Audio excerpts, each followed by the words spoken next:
Bonjour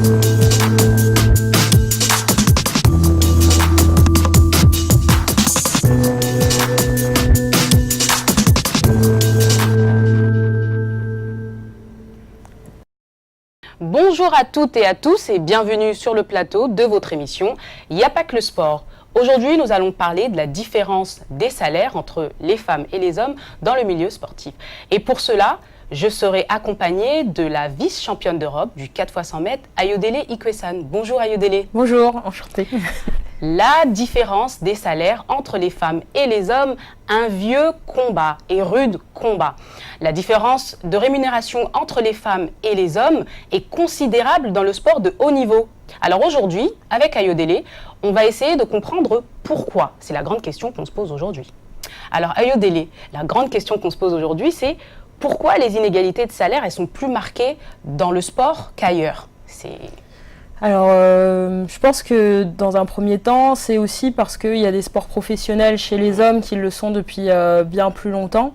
Quand on regarde par exemple le foot, le basket, il y a eu du coup toute une professionnalisation qui s'est faite, mais dans un milieu très masculin. Et que en fait, aujourd'hui, il y a aussi du coup beaucoup de femmes qui sont dans ces sports-là et qui sont autant professionnelles que les hommes et qui se battent aussi pour avoir les mêmes droits, les mêmes statuts, vu qu'elles ont les mêmes contraintes. Et je pense que c'est aussi le fait qu'il y a déjà des inégalités dans la société de départ, de fait, même dans le monde professionnel, et qu'elles se répercutent aussi dans le sport, et que aujourd'hui l'objectif aussi c'est que les sportives en parlent et aussi fassent bouger les choses. Ouais, parce que c'est vrai qu'il y a un problème. Et ça, vous l'avez fait remarquer, il y a un problème de sous-représentation dans les médias. Est-ce que c'est pas aussi la cause de tout ça? Est-ce que c'est pas aussi le problème des compétitions féminines très peu représentées à la télé? On diffuse très peu de compétitions féminines. Le sport maintenant, enfin le foot pardon maintenant, mais les autres compétitions... Oui. Je pense que c'est un ensemble. C'est sûr que là bientôt il y a les championnats du monde de hand. On en parle beaucoup moins que lorsque c'est des championnats de hand masculins. Pareil pour le foot, il y a eu du coup la Coupe du Monde, on avait quasiment tous les matchs de retransmis à la télé, alors que le championnat féminin arrive très prochainement et qu'on en parle quand même très peu. Donc c'est vrai qu'au niveau médiatique aussi, le sport féminin, on en entend peu souvent, on a peu la possibilité de voir ce qui est fait en fait, de suivre des sportives, savoir aussi quel est leur quotidien. Et je pense que ça manque aussi parce que c'est peut-être considéré comme un sous-sport, alors que non, pas du tout, c'est un sport, c'est un sport tout court, et il faudrait que la médiatisation soit la même, autant pour les hommes que pour les femmes, vu que on est des sportifs avant tout, qu'importe finalement si on est un homme ou une femme, on fait du sport, et donc juste ce fait-là devrait justifier qu'on puisse parler des championnats de hand, autant en tout cas du championnat de hand masculin que féminin, ou foot, des athlètes, des joueurs de tennis. Il ne devrait pas y avoir du coup cette ségrégation qu'on voit aussi au niveau des médias. Est-ce que c'est pas aussi un problème de société? Comme vous avez pu le dire tout à l'heure, il y a ce problème où on place la femme, très souvent, la femme elle doit rester à la maison. Aujourd'hui, la femme pratique des sports qui étaient, il y a quelque temps encore, des sports pour les hommes.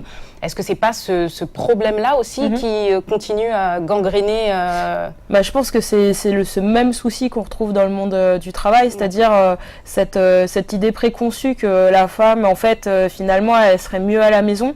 Alors du coup, c'est pareil dans le sport, c'est bien de faire du sport, mais finalement, est-ce que c'est vraiment la place de la femme? Alors que la question, c'est plutôt, vous faites du sport de haut niveau ou à un niveau national ou autre, et ce qui nous rassemble, en fait, en tout cas, c'est la pratique sportive, et c'est pas tant le fait de savoir est-ce que c'est un homme ou une femme. Et c'est vrai que il y a cet imaginaire-là, cette idée préconçue qui fait que on va se dire que le foot masculin, c'est plus technique, c'est plus intéressant que le foot féminin, alors que non, c'est du foot en fait, et du coup regarder un match aussi de footballeuses féminin, c'est aussi intéressant, il y a de l'enjeu, il y a de la technique. Pareil pour le hand. C'est même parfois plus technique que voilà, moi je trouve que c'est plus technique à certains, enfin en tout cas en fonction des joueuses aussi. Et c'est vrai je pense qu'il y a cette idée un peu, voilà, que la femme, finalement, le sport de haut niveau, ça doit pas trop la concerner ou pas suffisamment. Et on médiatise pas suffisamment le sport féminin, je pense à cause de ça. Et ça fait partie des combats, que ce soit la place de la femme dans le monde du travail, dans le monde du sport, sur lesquels on doit continuer de travailler, de se mobiliser. Justement pour expliquer qu'il n'y a pas de sous-sport, il n'y a pas de deuxième catégorie, ça reste du sport et justement il faut encourager toute pratique sportive. Ouais, exact. Est-ce que Yodélé, c'est pas aussi la faute des fédérations qui ne mettent pas assez de budget pour ces compétitions-là? Et du coup, il y a un manque de sponsors. Il faut être réaliste. Aujourd'hui, les sports, tout ce qui est hommes, entre guillemets, rapporte beaucoup d'argent parce qu'il y a les sponsors qui suivent, les fédérations qui mettent le budget aussi là-dessus. Est-ce que c'est pas ça aussi le gros problème aujourd'hui? Je pense que normalement, dans une fédération, le sport féminin et masculin, normalement, devrait avoir le même budget vu que c'est la même fédération. Donc les sponsors des uns pour un événement sportif devraient être les mêmes sponsors pour les autres. Donc je pense que après c'est plutôt la question, c'est pourquoi est-ce que c'est réparti en fait différemment, pourquoi est-ce que finalement c'est médiatisé autrement et pas de la même manière, alors que finalement les sponsors sont les sponsors d'une fédération et qui pourraient en fait tout simplement utiliser les mêmes médias, les mêmes voies de communication pour des événements tant de sport féminin que de sport masculin. Donc je pense que c'est surtout ça la question, c'est pourquoi aujourd'hui quand on va parler d'un événement sportif, que ce soit du foot, du hand, du basket ou même de l'athlé ou que ce soit axé sur des sportifs masculins, pourquoi est-ce que justement on va avoir plus de campagnes publicitaires que lorsque ce sont des événements féminins alors que ce sont les mêmes fédérations et ce sont les mêmes sponsors. Donc je pense qu'il y a aussi à travailler sur qui est le relais aussi de ces sports-là pour que derrière c'est la place du sport féminin est vraiment une place qui soit aussi importante que le sport masculin et que finalement on arrête en fait de faire une distinction en fait entre le sport féminin et masculin parce que ça reste du sport et je pense que dans un monde idéal ce serait de se dire tu fais du sport, tu es dans un championnat, qu'importe si tu es une femme ou un homme et que les moyens soient exactement les mêmes. Ouais. Alors, vous, par rapport à votre expérience, parce que vous êtes une sportive de haut niveau, vous avez aussi vécu ces inégalités-là. Et quelles ont été ces inégalités, ce que vous avez vécu personnellement? Nous, les inégalités en tant que sportive, ça va être beaucoup aussi sur l'image qu'on se fait de la sportive. C'est-à-dire que un sportif, on va surtout lui demander d'être compétent, d'être fort, d'être technique, rapide. Une femme, on va plutôt avoir tendance à lui demander d'être plutôt jolie, de répondre à des critères de beauté particuliers, d'arrêter à partir d'un certain âge parce qu'il faut quand même à un moment donné aller à la maison. Et du coup, c'est vrai qu'en termes de médiatisation, la performance paraît plus accessoire quand on est une femme que quand on est un homme. Donc forcément, au niveau aussi de tout ce qui est sponsor, de tout ce qui est aide, ça va être vachement aussi mis en balance finalement par rapport à l'image que vous allez dégager. Alors que c'est vrai qu'un sportif, on va avoir tout type de sportifs qui peuvent être très exceptionnels aussi et extraordinaires dans leur sport, mais on va pas leur demander d'être beau, d'être intelligent, alors qu'une femme, il faut qu'elle ait en fait toutes les qualités avant même qu'on puisse en fait communiquer sur elle et du coup l'encourager et la soutenir. Est-ce qu'il y a des salaires fixes? Est-ce qu'on retrouve des salaires fixes chez les athlètes? Chez les vice-champions d'Europe ou autres, est-ce qu'il y a des salaires fixes? Alors chez nous, l'athlétisme, il n'y a pas, ça dépend vraiment des sponsors, mais concrètement, c'est clair que fonction des disciplines, fonction des spécialités, quand vous êtes lanceur en France, vous allez être moins aidé que si vous faites du sprint ou voilà des efforts qui sont un peu plébiscités par le public. Après, aujourd'hui, si on regarde le nombre de femmes qui vivent de leur sport par rapport au nombre d'hommes, on voit qu'il y a un écart qui est complètement, qui est très très important. C'est-à-dire qu'on va avoir plus d'hommes qui peuvent en vivre que de femmes et que même lorsqu'on regarde aussi les différentes sélections, on voit un déséquilibre complet au niveau du nombre de qualifiés, de sélectionnés hommes que de femmes. Et on peut se poser la question de est-ce que c'est justement du fait que le sport féminin est moins aidé, qu'on a plus de contraintes et que finalement on est aussi plus facilement, on nous décourage plus facilement en fait de croire en notre rêve de réussir dans le sport parce qu'on va vous dire aussi, voilà, la société va vous dire, bon écoutez, le sport c'est quand même, voilà, c'est pas non plus l'objectif de votre vie, il faudrait peut-être vous marier, il faudrait peut-être avoir des enfants. Donc c'est vrai que je pense qu'il y a aussi ce poids de la société sur le sport féminin qui va faire que dans les effectifs, on va en avoir moins et justement, comment dire, ça accentue cet écart de médiatisation, de salaire, de sponsors. Et l'idée, c'est justement d'encourager en fait les jeunes filles qui ont envie de faire du sport et qui sont fortes en fait et qui ont des qualités, etc. De continuer de croire en leurs rêves et de pas se laisser abattre par les difficultés qu'elles peuvent avoir par rapport à ça. Par rapport à ça. Parce que chez les sprinteurs, il y a certains sprinteurs qui vivent que de ça. Mais chez les femmes, il y en a moins. Il y en a très peu. C'est ça. Nous, déjà, quand on regarde Bolt, par exemple, voilà, Bolt, on va comparer Bolt. C'est vrai l'exemple même du sprinter qui ne vit que de ça qui, de par les sponsors et de par, je pense, la fédération, je ne sais pas comment ça se passe en Jamaïque, mais... par exemple, Bolt, c'est clair qu'il il a eu un montant, je ne suis pas sûre que s'il y avait eu un équivalent féminin, que les salaires auraient été les mêmes aussi.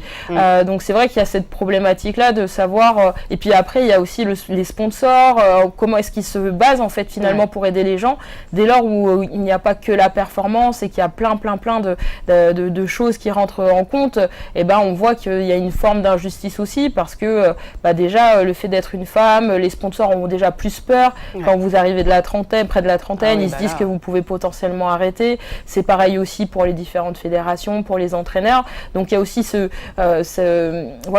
frein-là aussi qui va décourager, je pense, un certain nombre de femmes, ne serait-ce que de continuer en fait le sport de haut niveau et donc derrière de pousser, de militer justement pour une égalité des salaires et des traitements.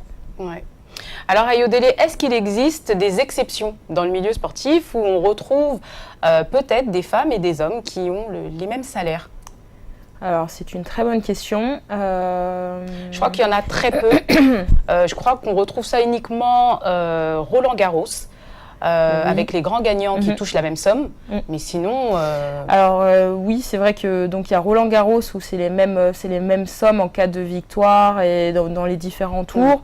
Après, sur d'autres sports, je peux me tromper, mais j'ai l'impression qu'au niveau de la fédération de hand, il y a une volonté d'équité. En tout cas, il y a tout un travail qui est fait justement pour qu'il n'y ait pas cette distinction entre sport féminin et sport masculin. Donc les sponsors, là récemment au Salon de l'Automobile, du coup, les équipes, certains représentants de l'équipe masculine et de l'équipe féminine ont été du coup sollicités pour participer avec le sponsor. Donc je pense qu'il y a aussi cette volonté de communiquer sur le hand globalement. Après, c'est vrai que dès lors où on parle justement d'avoir des mêmes salaires, etc., il y a souvent des polémiques derrière. Par exemple, pour Roland Garros ou même le tennis, où les gens disaient mais c'est pas juste, les femmes jouent moins longtemps, pourquoi est-ce qu'elles auraient du coup les mêmes primes? Alors que, en fait, physiologiquement, on va pas non plus, on va pas avoir la même puissance, ou sinon il faudrait qu'on ait des niveaux de testostérone équivalents, mais du coup là c'est encore un autre problème. Mais ça reste le même sport, ça reste le même tournoi, donc c'est parfaitement justifié. Mais c'est vrai qu'il y a aussi ce côté-là où quand on voit qu'il y a cette volonté aussi d'égalité par certains organismes, certaines fédérations, c'est suivi souvent de polémiques, parce que même dans l'esprit de beaucoup de personnes, le sport féminin n'équivaut pas au sport masculin. Et ça c'est même un fait de société. Et je pense que même que lorsqu'on va voir que certaines personnes vont voir des matchs de sport co masculins, ils sont prêts à mettre une certaine somme qu'ils ne mettraient pas pour des sports co féminins, alors que va y avoir du jeu, va y avoir du spectacle, et qu'il y a une volonté aussi d'attirer aussi du public. Donc je pense qu'il y a aussi toute une éducation, en tout cas un accompagnement à faire pour montrer aux gens aussi que il n'y a pas deux sports, il y a un sport, et du coup ils auront autant de spectacles et de fun qu'en regardant les championnats du monde de hand ou l'Euro de hand, ou tous des événements de sport co, qu'importe si c'est masculin ou féminin. C'est peut-être ça aussi le frein, ça peut être ça aussi qui freine aussi les fédérations, parce que si à chaque fois il y a des polémiques derrière, ça n'encourage pas à pouvoir mettre aussi du budget là-dedans. Donc c'est peut-être ça aussi le problème. Je pense qu'il y a ça, mais derrière, il y a la volonté aussi des fédérations. Aussi. Et finalement, qu'est-ce qu'on veut? Est-ce que demain, on veut justement 2024, est-ce qu'on veut être représenté par suffisamment aussi de sportives féminines?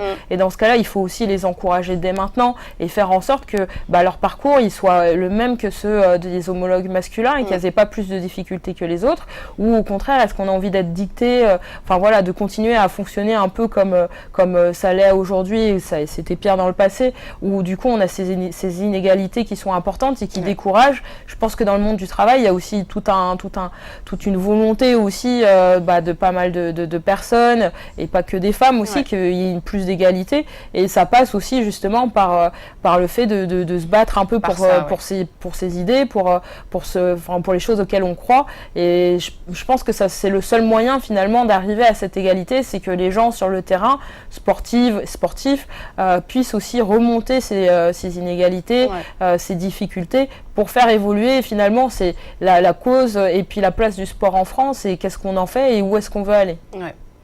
Je pense que la solution, en fait, à tout ça, quelle serait la solution aujourd'hui? C'est ça, c'est-à-dire qu'il faut vraiment en parler, il faut que les sportifs et sportives puissent en parler aussi autour d'eux, et que les fédérations aussi se bougent un petit peu. Et ça permettra de faire évoluer les choses, d'avoir plus de budget, de pouvoir diffuser toutes ces compétitions-là à la télé. Ça permettra d'avoir plus de sponsors, les sponsors seront intéressés. Exactement. Il y a tout un travail à mettre en place, déjà pour le sport en lui-même, parce qu'on se rend compte aujourd'hui que finalement, c'est quoi être sportif de haut niveau? Quand pour beaucoup de personnes, c'est je vois quelqu'un gagner une fraction de seconde à la télévision. On ne sait pas en fait ce qu'est le parcours d'un sportif de haut niveau, qu'est-ce que ça veut dire au quotidien, qu'est-ce que ça veut dire en termes de est-ce que des sportifs de haut niveau en vivent ou pas. Il y a quand même beaucoup de sportifs aujourd'hui en France qui ont des revenus qui sont quand même très très faibles et qui sont qui ont des grosses difficultés à s'en sortir. Ça, c'est peu connu aussi, c'est peu connu par tout le monde. Et c'est derrière, justement, de travailler sur ces sujets-là, faire évoluer la vision du sport, l'image du sport, et aussi derrière, faire en sorte qu'il y ait cette égalité au moins dans le sport, parce que déjà, s'il y a une précarité de départ et que derrière, il y a encore des inégalités, c'est plus que décourageant pour pas mal de jeunes, et surtout de jeunes filles, pour faire du sport tout simplement. Donc il y a aussi, je pense, plein de choses à mettre en place pour que derrière il y ait un travail auprès des fédérations, auprès de l'État, auprès des associations sportives, pour justement encourager le sport chez tout le monde en fait, les jeunes, les moins jeunes, filles, garçons, n'importe, tout le monde, et travailler sur ces inégalités pour qu'il y en ait le moins possible et pour que le sport soit moins précaire aussi. Écoutez, merci beaucoup Ayodele. De rien, merci à vous de nous avoir suivis. Je pense que le message est passé. Les inégalités, ça existe partout. Dans le sport, encore plus parce que c'est représenté. Mais si aujourd'hui les choses doivent changer et doivent bouger, il faut que les fédérations le fassent. Il faut que les sportifs et sportives n'hésitent pas à en parler autour d'eux. Il faut faire du bruit pour que les choses avancent. Merci à vous, chers téléspectateurs, de nous avoir suivis. Merci de nouveau à Ayodele de m'avoir accompagné aujourd'hui. N'hésitez pas à réagir sur l'ensemble de nos réseaux sociaux. Et puis nous, on se donne rendez-vous dans un prochain numéro de Y'a pas que le sport. À très vite.